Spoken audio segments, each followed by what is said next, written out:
What's up, guys? Sub-Zero here, back for another VOD review, and today we have something very, very special. This is my first Set 18 VOD review. So, a little bit of background about how this is even possible. Set 18 is dropping on PvE tomorrow, on Tuesday.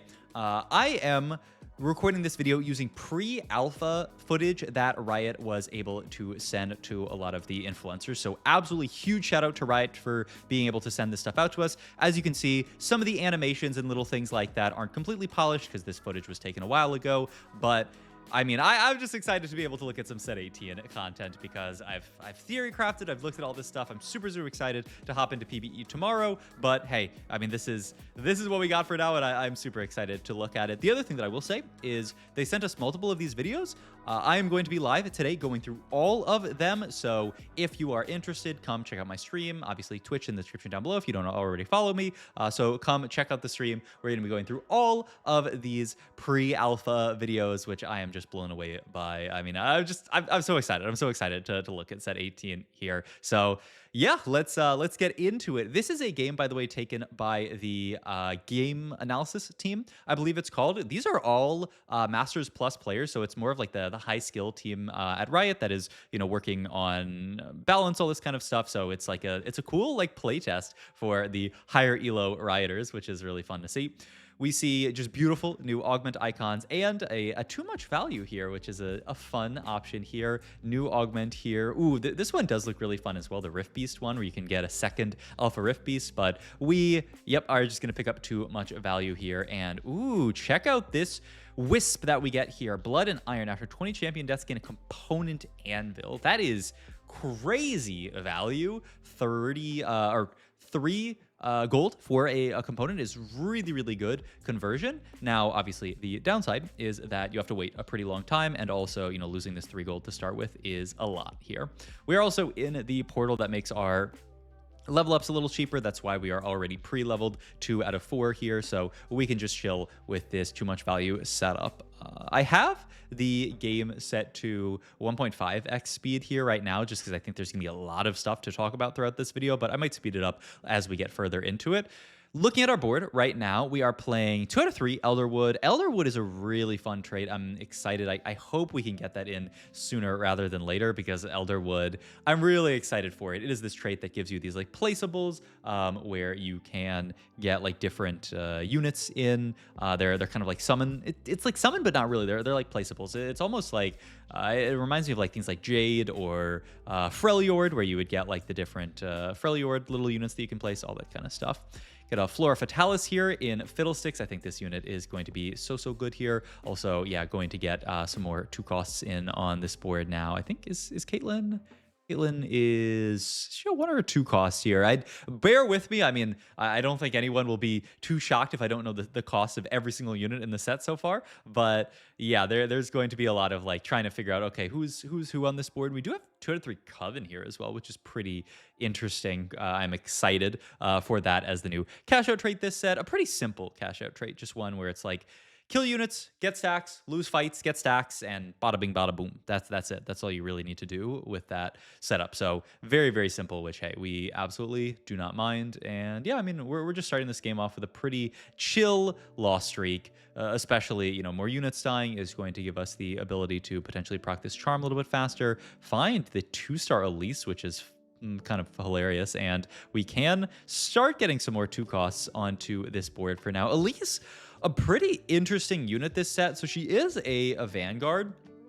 So you would think that she's more tanky, but a lot of her ability, she transforms, gives herself some max HP, and then a lot of the rest ability is just damage. It's just scaling herself up. Ooh, this is also a cool setup out of this other player that we're fighting. He has the 5 Rift Beast in already with, oh, I cannot wait to do something like this. Get the 5 Rift Beast in, start scaling that up. That's every multiple combats. You get a shop that has a ton of Rift Beasts in it, so you can like accelerate to that really quickly, and, you know, 3-star your Rift Beasts, or even potentially use it as econ. I'm actually really excited to see. So we are going to take another loss here, which is, you know, totally fine. This is our idea that we are going to play loss streak. And for the first time in an entire set, we are going to see a carousel. There it is. Look how beautiful it is for all the people who missed carousel. You can pick any one of many units here. Also, I think the carousel they added this set is actually beautiful. Those water effects, like, wait, I mean, what But what game am I playing? Is this TFT or is this Grand Theft Auto? Is that a game with good water? I don't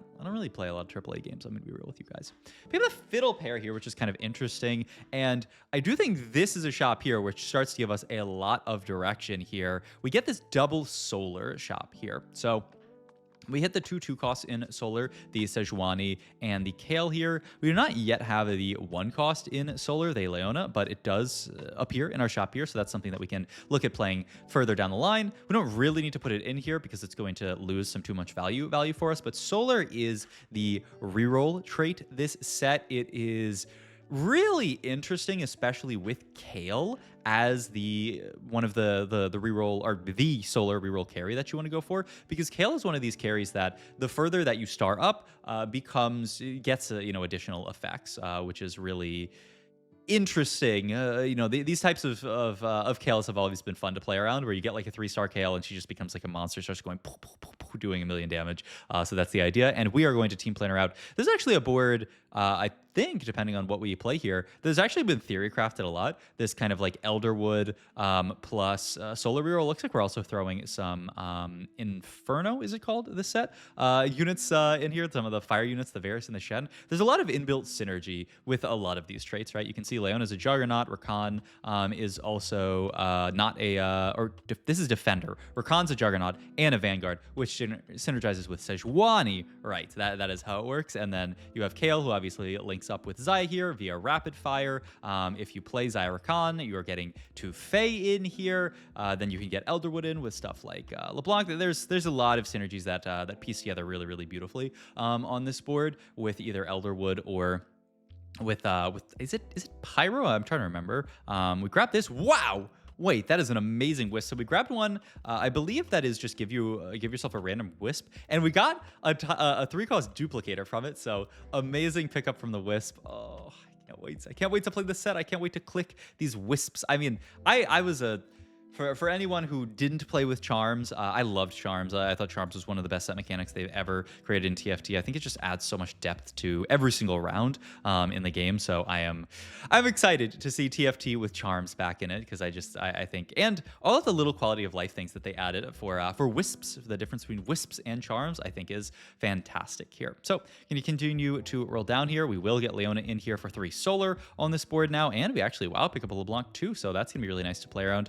You are going to have to drop something at some point, right? We can't play everything forever, but I mean, it is really important when you are playing early, too much value, to just get as many, 2 costs in as possible, get as many free rolls as you can here, get the bow and the pan here. So we're just going to immediately make a rapid fire emblem here. I didn't actually catch that charm there. I want to see this. Team gains 1 mana gen. Okay.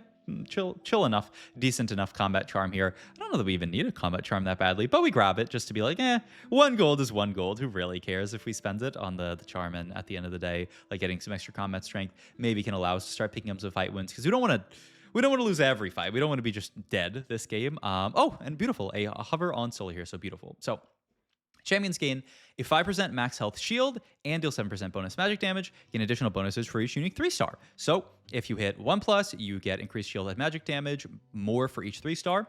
At 3, you get 25 AS and 35 armor MR. At 5, you convert 80% of the bonus magic damage to true damage. And at 8, this is the Giga Chase. You have to hit 8 3-star units on your board, but your 3-star champions ascend to 4-star during combat. So it's so cool, actually. So this is kind of it was only a 3 trait, but it has all of these little breakpoints built into it if you can hit more 3-stars. And obviously, we're playing 3 solar. There's only 3 solar units, but solar does not care about only your solar units. It cares about all your units. So you can 3-star whoever you want, kind of build your own reroll here. Do you want to play the Elderwoods? Do you want to play the Inferno units? You can kind of play whoever you want with the solar setup, as long as the units fit in there. And yeah, once again, just kind of like build your own reroll, which is really, really cool. Next, augment. Don't think forcing is going to be very good. Don't think most of these are going to be good. So yeah, we're just going to take Ascension here.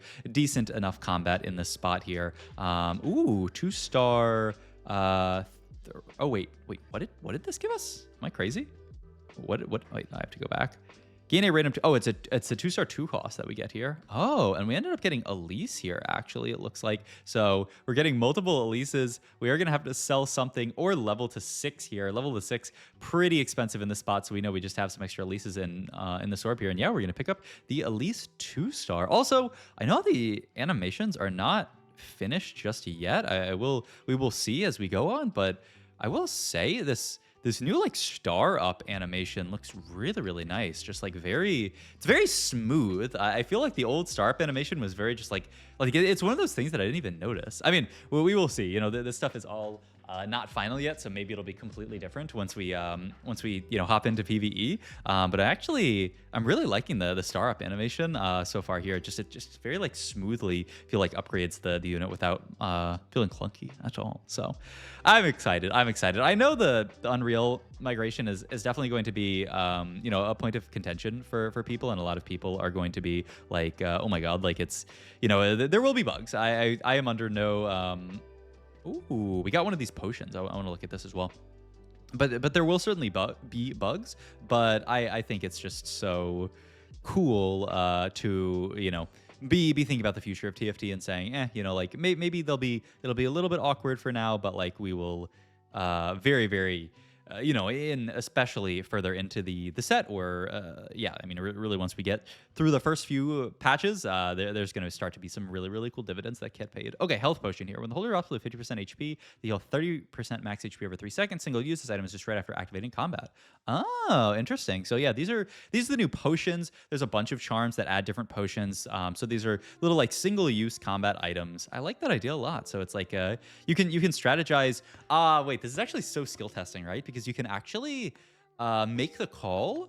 Like we already know that like slamming an item is really skill testing in TFT. Actually, it's a small optimization that I think a lot of people don't think about, is like overslamming, underslamming, that kind of stuff. And so it's going to take that, but to a whole nother level of like, do I want to burn this potion this fight, right? Because I could, if I'm going to lose this fight, regardless if I slam the potion or not, then I shouldn't slam it. If I'm going to win the fight, regardless of the potion or not, then I shouldn't slam it. But if I see a fight where I think the potion could actually make a difference, then I should slam the potion. So actually a really cool idea where these potions can actually, be used to like swing combat in really interesting ways. So I'm excited for that. It seems like such a good charm here. We roll for all your shop with 2 costs in it. Going to continue to roll down here. Has the dupe, but like, I mean, I think what most people like to do is greed the dupe for their 3 stars. And yep, we do greed the dupe here for the Elise 3 here. So at least we have some extra kind of frontline. Like I said, she is like a frontliner, but she is also a carry.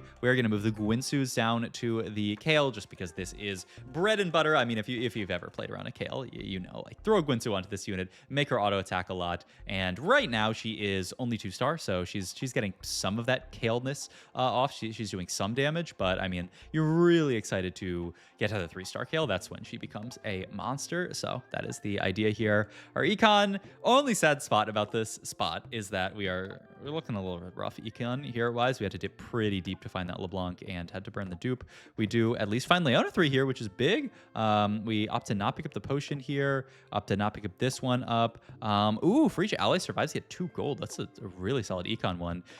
Presuming that we can win the fight. If we lose the fight, it's going to be a lot worse. And so this is why we're rolling really deep here with the idea that like, we really want to find something here, some extra 3-star unit on our board to get another spike here, get to 3. We're at 3 right now, which is at least the upside. So we're getting that extra armor and MR, but we really want to, get to ideally Kale at 3 is going to be huge here. And this does look like an amazing fight win for us with the charm. Oh my God, look at that, plus 10 gold. Wait, the gold looks different as well.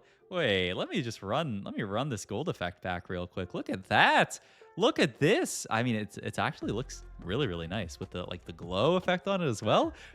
I had heard that we weren't expected, like that we shouldn't expect for the game to like look and feel super different. But already, I mean, I feel like the game does feel, just watching this effect, it does feel like a little bit different here, where we're just getting some extra like little shine on stuff. Oh, I guess something to mention here, because you might be like, where are these extra units coming from? Why are we getting like extra Kales and Leonas and stuff like that? This is Leblanc's effect. So every single round she has a chance to print units. She has a higher chance to print, I believe it's on takedown. So you really, it's a very, very cool idea where you get this kind of like the econ trait in a unit almost, where like you first itemized tank spawns a dummy with their items on death. Ah, cool.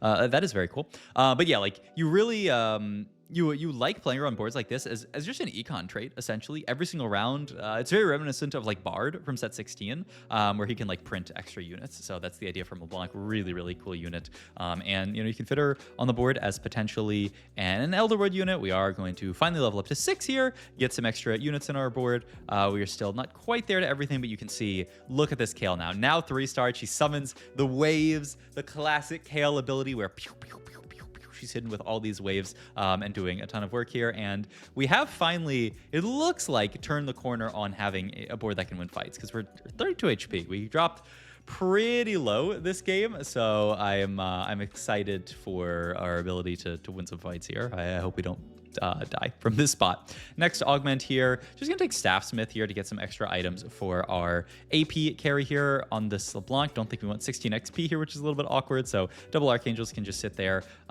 Ooh, that's not bad. So that's just a true damage, big burst of damage onto the enemy board. So that's an idea that we can pick up here. Really just still kind of donkey rolling in this spot, because we know we're like really close to everything. So many 3-stars left to hit on this board, so we might as well roll for them. And sadly, we do not hit on this board, so we are just gonna have to continue here with the board that we got. The upside is our board's pretty strong, but I do think for sure the player in this game is trying to roll down, because we're afraid. I mean, we're 32 HP. Every single fight loss is really, really big here. Also, we want to be winning fights to get the max value out of LeBlanc, max chance that she does end up printing. So that is the idea here. We do win this fight here, continuing to get the free rolls from our too much value. Really, really nice here. And yeah, just continuing to pick up the fights up here. I'm actually down maybe to bring us up to 2x speed at this point. Now that we've watched a lot of this game, we know the traits that we have in here. Get the ooh, is that if you win the next player comment, get an anvil?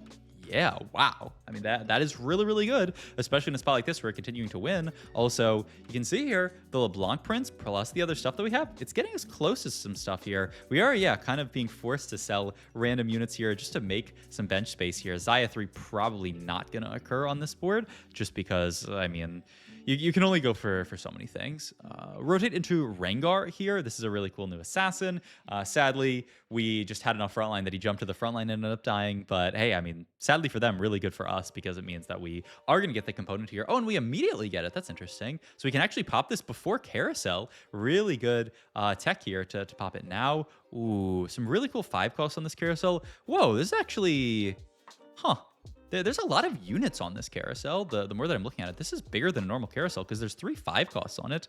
Now that I think about it, the other Carousels looked bigger as well. So maybe this is something that they're testing out as well, just kind of a bigger Carousel in general here. Do pick up the Sejuani 3, which is huge, and we can dupe the Rakan if we would like to. It gives us another 3-star. It just means we're spending a dupe and getting further away from the Orin. I might even just chill right now and say, you know what, our board's really, really strong. I think we feel good enough in this spot here to not even have to spend the duplicator here. And, we might get a LeBlanc print. We might just randomly see a Rakan in a shop, and we can keep going for that Giga chase trait on this, the Solar, the 8 Solar, which is just the GG's, super win the game here, because we're hitting a lot.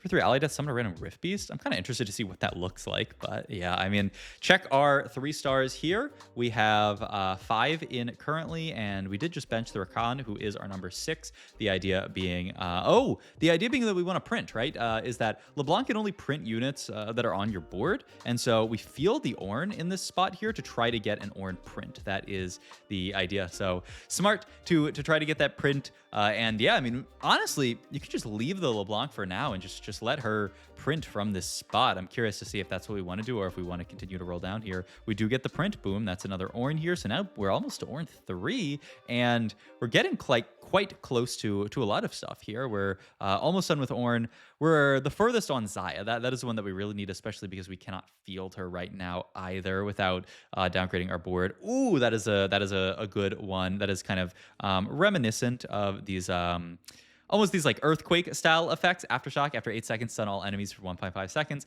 At least, you know, I think a lot of people didn't like the old school, like the earthquake one, because it just completely stunned your board at the start of combat and was kind of crazy.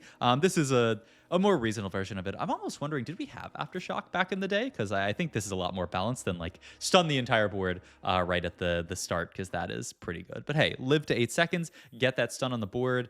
You can see it there, and it's also really, really nice with the Ascension that we have. Means that we are basically guaranteed to live long enough to proc the Ascension here, which is fantastic here. Our level 7 board, like I talked about, you feel totally fine just leveling and printing at this spot. And we do get in Ornn here. Now we're going to get the Xayah in, and you can see, by the way, look at the amount of traits that Xayah just added on the board, and look at all of this stuff here. This is a lot more the idea of the board. We played Elise in the entire early game because she was a good Vanguard that we could play towards, but now we can fit this board, and you see 3 Solar, 3 Rapid Fire, 3 Elderwood, 2 Defender, 2 Fae, 2 Juggernaut.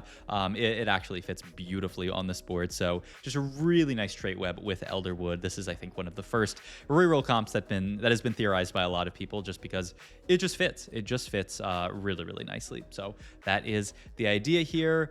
Ooh, that's a really nice Wisp as well to get that extra shield onto all of our tanks. You can also see, by the way, up here, this is what the Elderwood ends up summoning, is the extra frontliner and the life bloom down here. So just oh, how does life bloom actually work? Okay, so it looks like it doesn't have mana. It's just like in every few seconds it applies. I wasn't able to actually see this in the info that they gave us prior to so I guess we'll see what it is, but I imagine it's like a shield or a heal onto your board. That's what it looks like. So yeah. Oh, weird is that this carousel is actually smaller. This actually is like a really small carousel. It's, I guess, because we're further into the game and some players have gotten eliminated, so the carousel scales down. Huh. I guess we'll see. Oh, that's some developer tools, I guess, but hey, all good. We are going to move the Shojin down here and then just move Rapid Fire up to frontline because we're like, we don't care that much about the Rapid Fire being there. This is like Exiles in a charm. That's really, really cool. So just make sure you have no adjacent allies. Don't the last second. It's actually quite difficult with Elderwood to get everything positioned, so we don't get it all done in the last second. Hopefully this doesn't end up losing us the fight. That would be quite tragic, but I think we're going to be fine here. Yeah, okay. We do end up winning the fight. Very, very, very nice. Pick up another fight, and hey, we're almost to top 4 already, and we still haven't even reached, well, the essentially prismatic that we want here, and we do get another print here, so now we are 1 off the Xayah, and if we push level 8, I will say they may haps have to change this one, because 8 3-stars, it's a lot of gold, but it's definitely not impossible here, especially with Leblanc. I mean, you can see just a really good idea from this playtest player here, just to say, put Leblanc in, have her farm all of your 3-stars. You can even, spike and then have her farm like the last 1 or 2 units without even having to roll for them. And that's exactly what we did this game. And now, I mean, if we get the Xayah print here, we're done on the prismatic quest here for Solar here. Yo, wait, the top 4 looks cool. I like where all the units just, or all the little legends just like fall in there. I feel like, man, whenever they added the top 4 animation, that was like such a genius idea. That was KO Coliseum, right? And then since then, it has been added. You can see here, by the way, this is the 8 3-star unit for Solar here. We managed to reach the prismatic. Sadly, it doesn't like show the little prismatic effect here. I mean, hopefully by the time we get to live, we'll have that. But, or maybe, I mean, to be fair, it's not really an effect.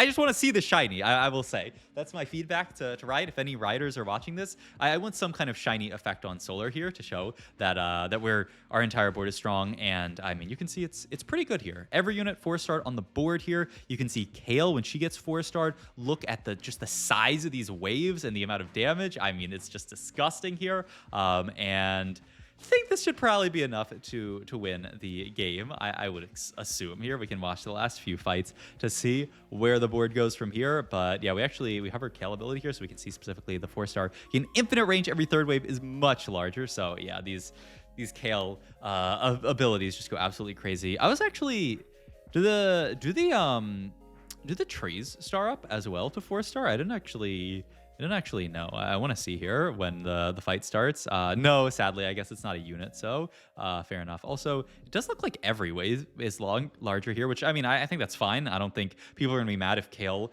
4 is too strong, but I mean, that does look a little bit different from the description. Oh wait, this is a cool board on the enemy side here. By the way, I hope this board wins. This is like the Giga Rift Beast board. Oh my god, with Elder Dragon on there. Okay, I am down. This might be the last fight here. I mean, I think we are just gonna completely clear this board, but I do want to bring it down to 1x speed here for the final fight here. Triple potions, really, really nice here. So we get mana potion, health potion, and I don't even know what that other potion is, the yellow one. We're just rolling it down, I don't even know, for fun in this spot because we know the game is basically over here. And yep, let's bring it down to 1x for this entire final fight here. I mean, it's a crazy Elder Dragon QSS Titan, so guaranteeing CC immunity, gonna fly into the air, come down. I mean, it's a really cool effect. Sadly, it cannot beat the 4 stars here, but really cool board from that's Kent, right? K-E Woo.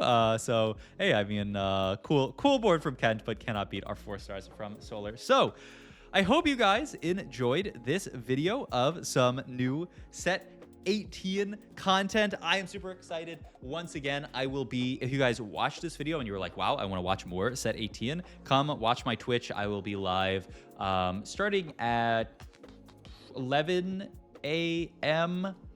Central time. So that's 9 a.m. Pacific time. So it's a little bit later than my normal stream start, but I have something to do in the morning. But hey, if you want to watch some set 18 stuff, come check it out. Also, if you are looking forward to set 18 and want this to be your best competitive set ever, of course, check out my Metafy down below. We're going to do a super, super big first session for all of to kind of acclimate people to set 18, to talk about all the tech, the comps, all this kind of stuff. It's going to be a 2-hour-long group session on this Thursday. So go check it out. I am super, super excited for it. And yeah, outside of that, I will see you guys in the next one. Thanks for watching, as always. Bye-bye.